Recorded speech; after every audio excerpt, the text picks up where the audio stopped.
So we can say Navaratri is like a Mother's Day, where you give thanksgiving to her, which was just relentless, continuous working for her children.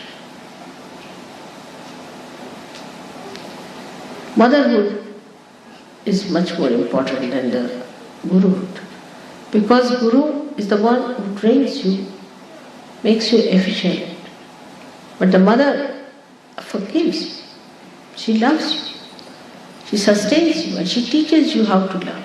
She has tremendous patience and tremendous love, and she does it single-handed. She doesn't expect anything from you, absolutely selfless. Selfless is a very small word, I should say. It's such an expansive compassion which engulfs everything that is wrong, dissolves it, digests it, absorbs it. So it's a very great day, Navaratri is, for all the surgeries. Because then she took her form as Sita,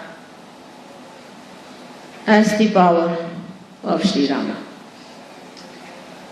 Silent, potential, suffering. How much she suffered? How much she suffered? Then she took the form of Radha. Then she came as 5 powers of Saraswati, as the 5 wives of Sri Krishna. Then she came as Mary. That was the greatest suffering, I think, to see the Son being crucified. The suffering, silent, patient suffering, she had to go through it. All that drama to be seen was too much. She went through all that because you all had to cross your Agya Chakra. She had to sacrifice her child. It's easy for father to do that, very difficult for a mother. Now you are all mothers, so many of you, you will know what it is to have a child and how one feels about it.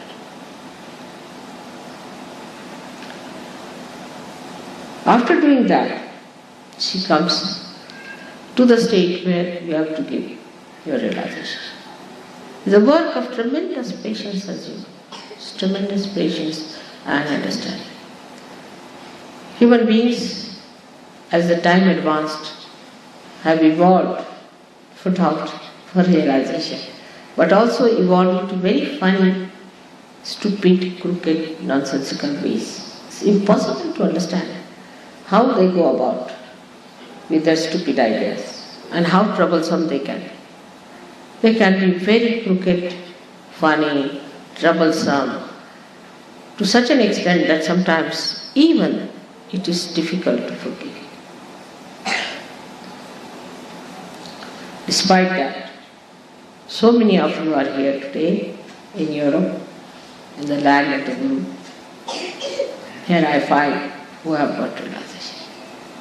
So the mother's pride, mother's joy, knows no bounds, no doubt about it. It's such a great thing to see her children sitting here to receive all the powers from her. Now again, when we are in this situation, we have to know the first principle with which the whole thing started. That it is the power of love.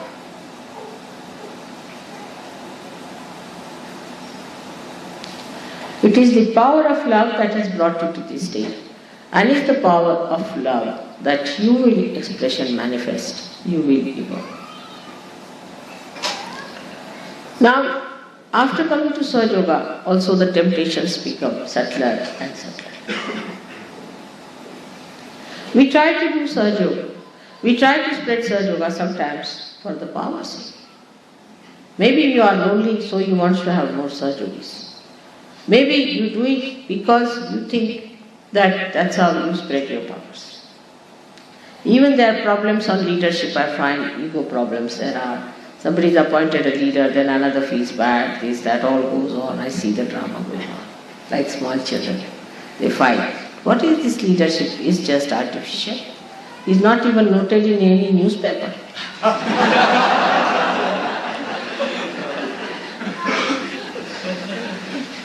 As they have mock governments, we have a mock leadership. So then people fight for that. This becomes subtle.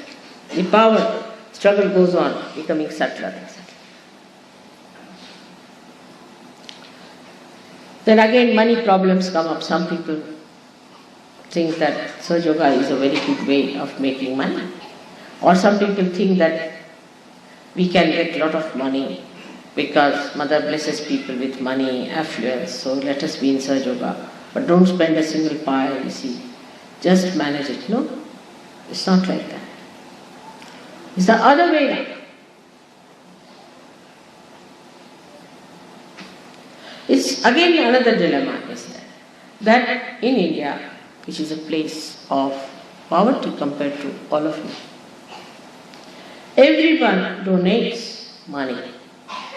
All the trustees in every center, wherever there are trustees, have to donate at least 5,000 rupees to become the trustees. Of course, I don't get anything out of it, but I must have donated, I don't know how much myself to become the trustee of Sahaja Yoga. But you have to donate. And when you become miserly again, that means again, it's the same game going on. You have bank balances, but the source is finished and you have nothing left. The bank balance should be with God. Then He gives you interest more than the capital. Is there any bank which does that? At least not the Swiss bank. You have to pay for keeping money with that.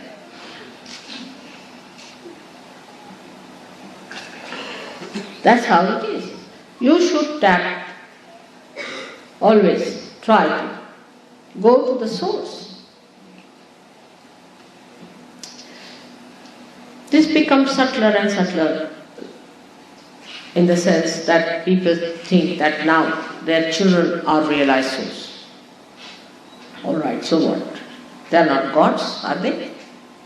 They get so involved with their children. I mean, this is another stupidity women fall into. But to them, their child is so important. They get so adhered to the child. I mean, first they used to neglect the children. Now they become so attached to their children that they look like glued people all the time. And such children cannot grow properly unless and until you give them freedom. Give them full freedom to grow. But guidance, of course, that they are majestic people, being Sahaja Yogis, they are born realized. As a Sahaja Yogi, as a good Sahaja Yogi, how they should be. Have a report, talk to them, tell them about it, how they should be. Develop that self-respect within them, that they should be like this. Not to glue them to you. That's not the way. Children will never grow properly, even physically, if you glue them to yourself. In the West now I see new ideas coming up that the children must be glued to the mother. This is from one extreme to another extreme. They'll become very left-sided. Even if they'll be grown up in age, they won't grow up in their brains. They won't grow up in their behavior if they are glued with the mother. If they cry for a little bit doesn't matter, but the children must be made to sleep away from mother. All the time, you should not carry your children in your lap. There is no need at all. But this is not that the child wants, it's the mother who wants this kind of thing. And some fathers also I've seen, glue down to their children.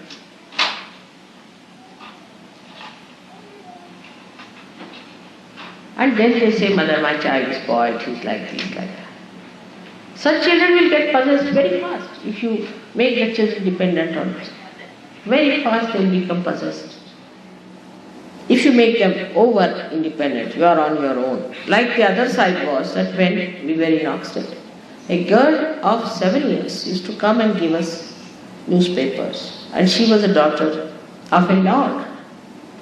At about 5 o'clock in the morning in that cold, she used to climb up all the way on a bicycle delivering those newspapers.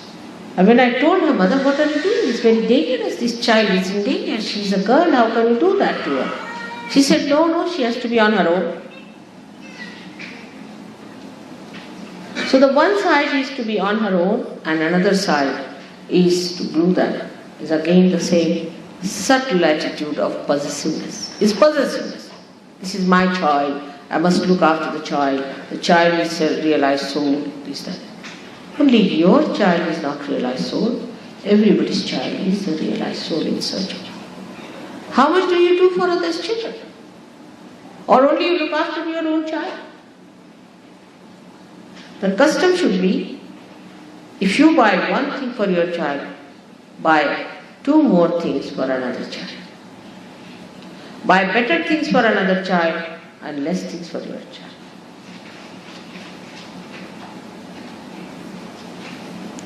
Let your child share his things with others. At the time when you are buying something, buy something that he can share. Teach him how to share. Because though they are realized souls, with the mothers and the fathers like this, they'll become again the same miserly old style people. Quarrelsome, fighting, beating each other, troubling each other. So be careful.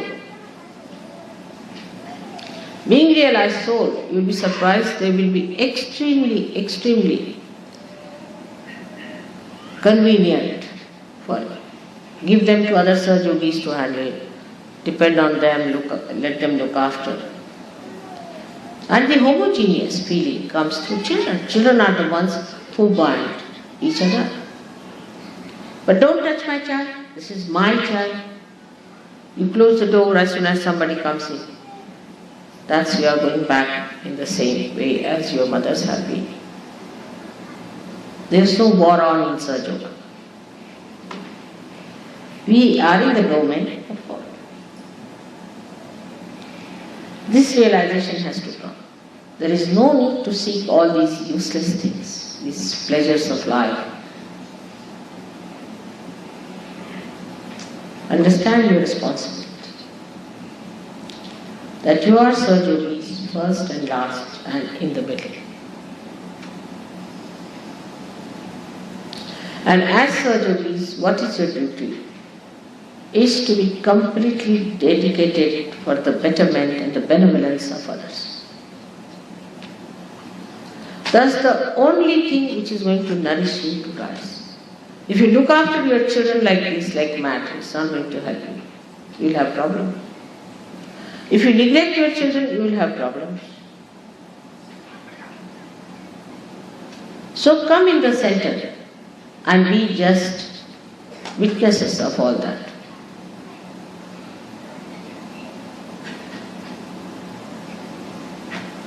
It's a very common feeling in the beginning of every Sahajogi who comes to Sahajoga. They'll send me the list of 5 generations on this side and 5 generations on this side. My father's, brothers, sisters, this thing is real, cousins, real, this thing is sick. So please, mother, put your attention. And when I put my attention, the attention returns back, I can't find that. It starts like that to begin with. All right, in the beginning I say, all right, just now they have entered. But you don't know these are tentacles which keep you down. They do not allow you to rise in the domain of God. In the domain of God, everything that is yours, even your hair, are looked after by God Almighty. Everything. Can you understand that? Can you realize that? Is all done by billions and billions and billions of powers of Adishakti.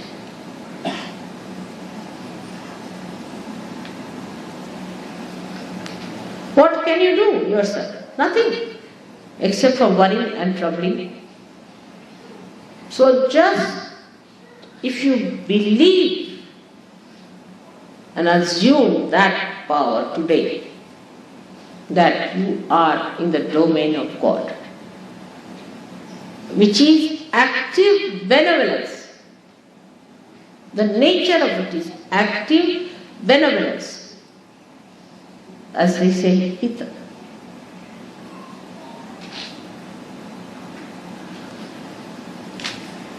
If you are sick, it is for your benevolence. If you are alright, it is for your benevolence. If you have money, it is for your benevolence. If you don't have money, it is for your benevolence.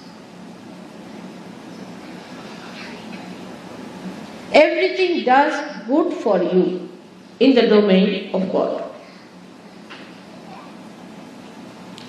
Do not judge it according to your own standards. Whom do you think to be a person who is benevolent in this world? Apart from me. Really, in the real sense of the word. Supposing you take a man who is very rich. Is he benevolent? No. Is he happy? No. Is he respected? No.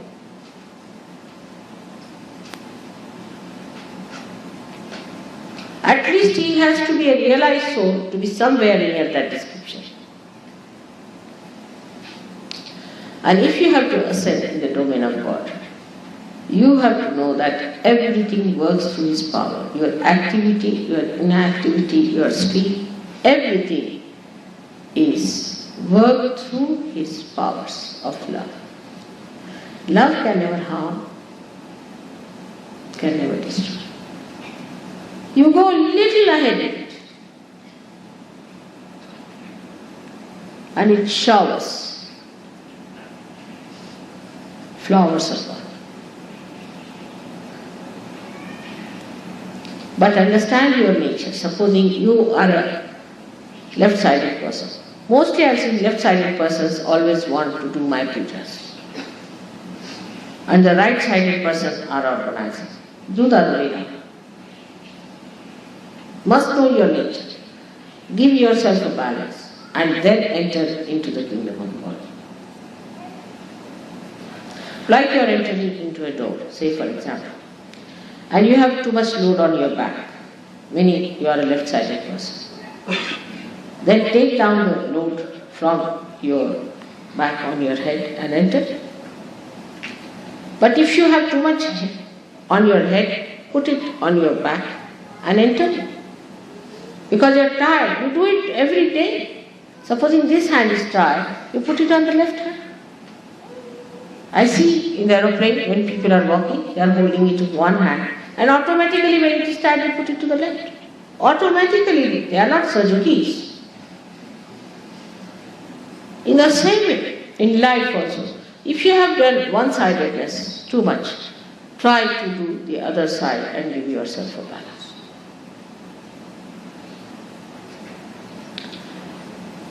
Navaratri is the day to give you the balance. Those whose right hand is tired will get the power in the left hand. Those who have the left hand tired will get the power of the right hand to share the load. So those who are having money problems will solve their money problems. And those who have sleeping problems will solve their sleeping problems. But one can say, if somebody has both, then what do they do? I know of somebody, I lived there in that country, where they have both the power. They sleep as well as they have no money and they are not bothered.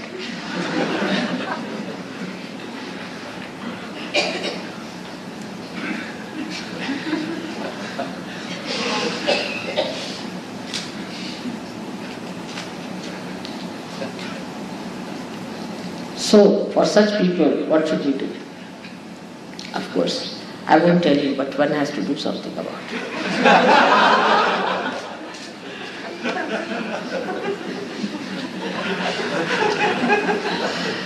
One has to work out something. They just don't move. And if you tell them, answer is, I know I sleep a lot. I know I'm like this. I know. That's it. Then what do you say? It stops you completely. You can't go further. If they know what more to be told.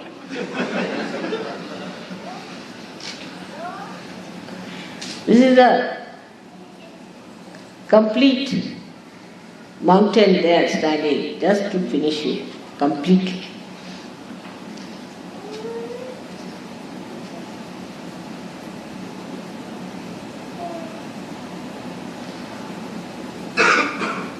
So one has to do. Everyone has to do.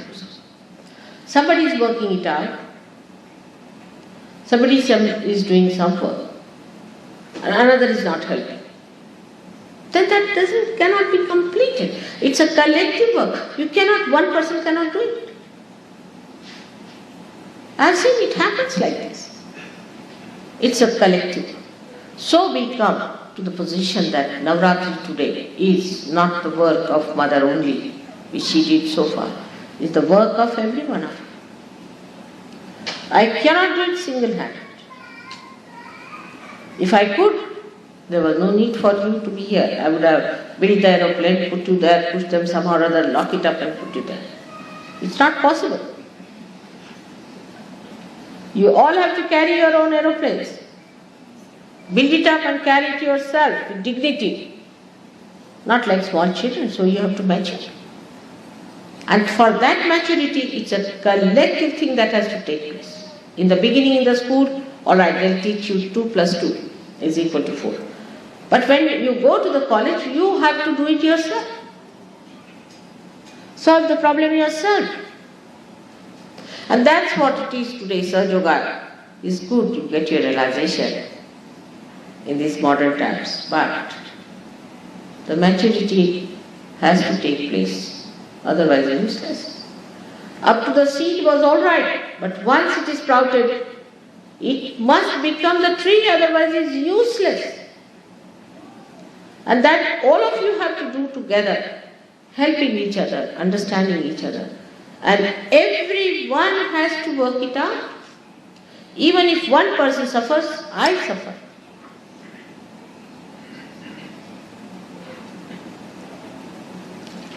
The whole thing has become collective. The Devi has become collective. It's a venture. It's a venture, I know. Too much of it. There was no other way out. It's like crucifixion of every part of your body, every cell of your body. But it's all right.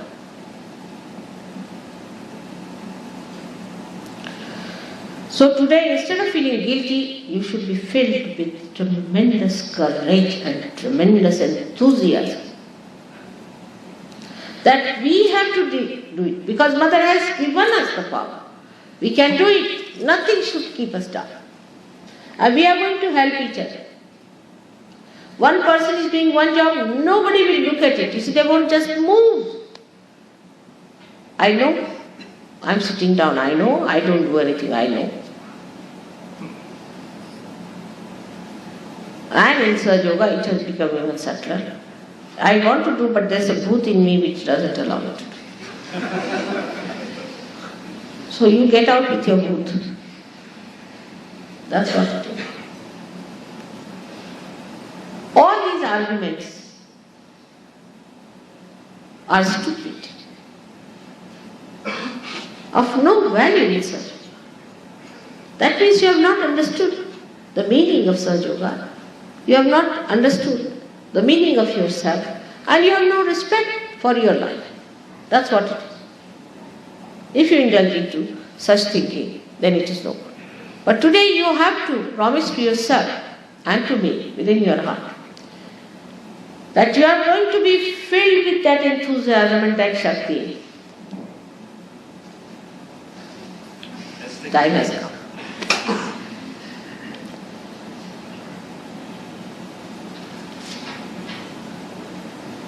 Which is going to make you real yogis. Complete dedication. Imagine these PLO people, what they are doing fearlessly. I mean, all kinds of people you see around even in Kali Yuga are so dedicated to something nonsensical. Why can't we be dedicated to something so sensible? They are not afraid of anything. They are daredevils. Why can't we become like that?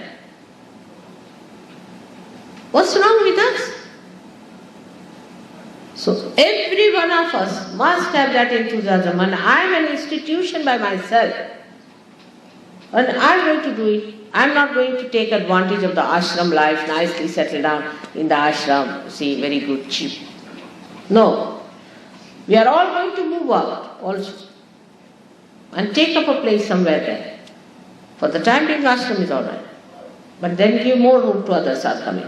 You get out of it. Go out and stay somewhere and work it out. Then in the ashram, this is my house, I have spent money for this is my furniture, this is this thing, that. Actually, you should know how to live on a string, shoestring, as I say, on a shoestring. Of course, now I am filling every ashram with such a lot of furniture that they have to. Better live on a shoestring. So the tapasya starts. Go into a penance yourself. But then I will hear, Mother, I am on a tapasya, I am eating only once. Why? Who asked you to be on tapasya? Enjoy. Enjoy your tapasya. Then it is surge. Otherwise nonsense. Enjoy. If you can enjoy your tapasya, then you are surge. With enthusiasm. Look at these PLOs. Look at these people. Do they say we are going in a tapasya? Nothing. You have examples of people around you. But we can't say they are possessed by boots. Or even if they are, what about you? You better get possessed by surge boots for a change. If that's the way only you can be motivated.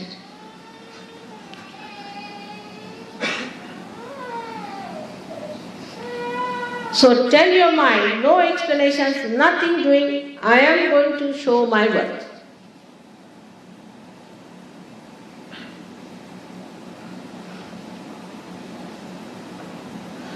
But all the time, if the attention is just to show off, or to be in my attention,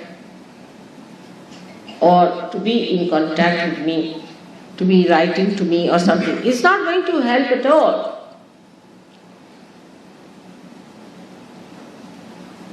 I'm just a mirror. And you see within myself yourself in the true way.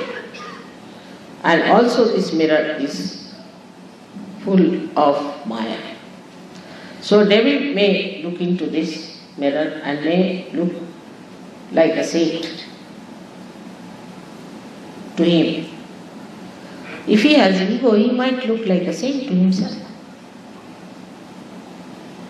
Or if he is a left-sided person, he might think he is the incarnation of Bhairava. Might.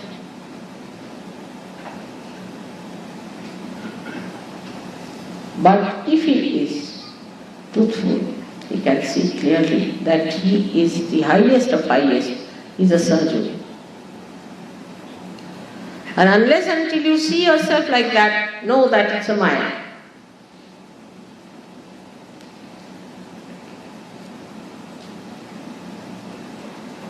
So to realize that you have achieved a lot by getting your realization of rising so much higher above all these petty ideas. Every idea is petty, whether it is economics, politics, philosophy, any ism, anything is all petty for a surgeon. Because none of them know even this much about God's domain. What are they talking about is economics.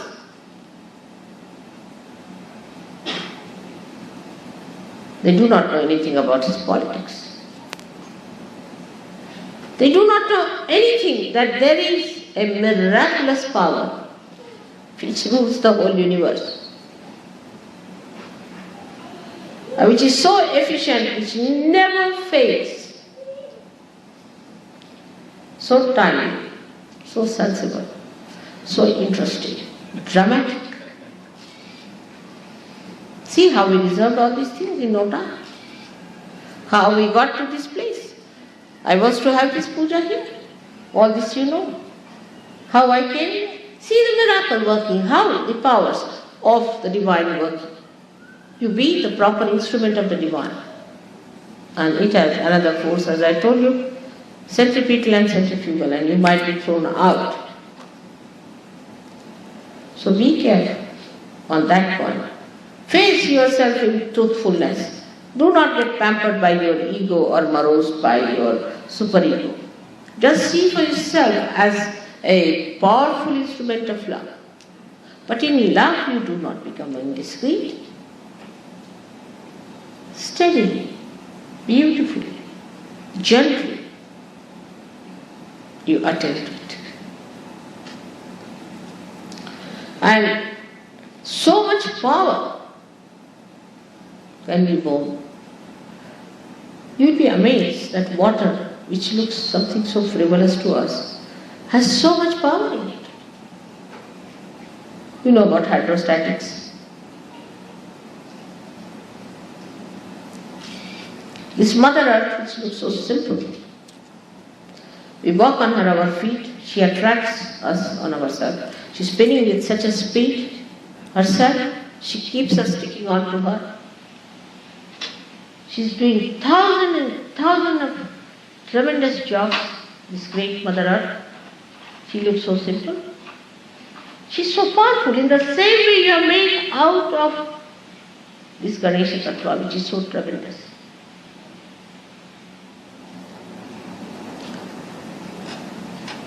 This Navaratri she will give you that power. Those 9 powers of 9 chakras. 7 chakras, you already know. Above that, you become a master yourself. And then you become the power yourself.